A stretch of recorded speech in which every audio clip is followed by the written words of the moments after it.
you spend a decade getting all these followers. Like, it's your life. People spend their lives doing this, and then to be able to just get taken out by YouTube is so devastating and unethical. It's ridiculous. It's really creepy too, because many of the things they took people out for have turned out to be true. Like, there was a lot of things that they were labeling as disinformation or misinformation, which are 100% proven fact now. And people lost their accounts, and there's no recourse. They're not going to reinstate you.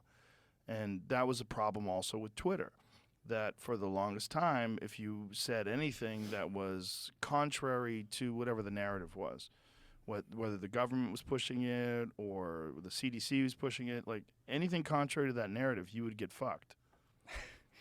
Yeah, and those people they're not back though. I think Twitter's making way more progress than everyone else. And I'm ultimately an Elon fan. I'm rooting for him. I think it's vastly improved, but there's chaos currently underway at Twitter. Oh, sure. And those people have not all been let back on. And I don't really understand who hasn't why. Been let back the on? People that we don't know. The people who's random Joe Schmo posting a COVID study, like, has he been let back on? All the thousands of people that got banned, like. Well, I think he essentially let back on everyone who didn't do anything illegal. So not Alex. Not Alex. Yeah, that's true. Why? Yeah, well, that's a personal opinion of Elon's, which I don't agree with at all. Mm-hmm. Yeah. Right. It's like... Yeah, it doesn't mean that he's endorsing Alex to let him back on. Right, it doesn't. It's not easy. I understand, the politics of it, and he probably has Tim Cook being like, we're not going to advertise if you have Alex Jones, but I don't know what's going on, but it doesn't seem to me, because he could win the argument if he would just let him back on.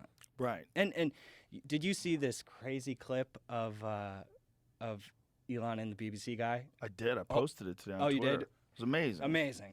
It was amazing. It was amazing, yeah. Because the guy kept trying to change subjects and let's move on. Like, no. What the fuck are you talking about? Because that guy thought he could just say the narrative without specific examples. Like, give me an example.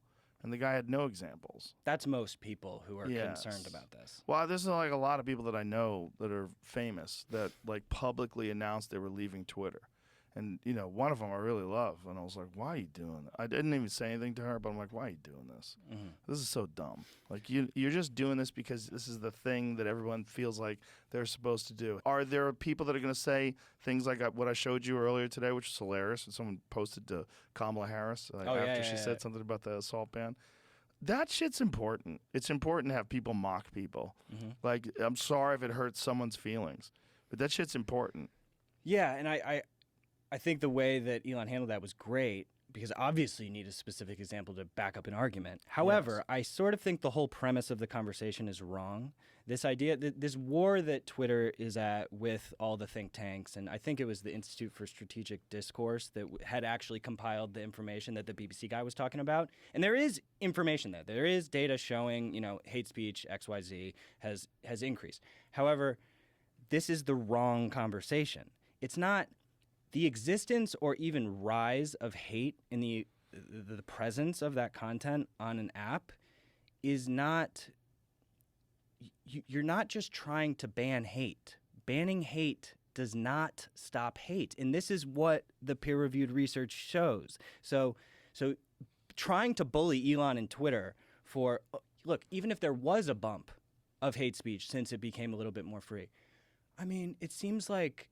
That's a potentially understandable intermediary effect to happen while things reorient. Like, we open up free speech. We're opening up the valve a little bit, okay? Because we think that this is going to be healthy for society long term. So let it bump a little bit. We need that. We need to see what we hate or what other people hate. You need to, like, what is it?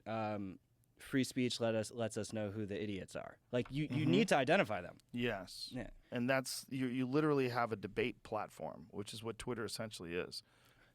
Yeah. That is the purpose. Yeah, it's the purpose.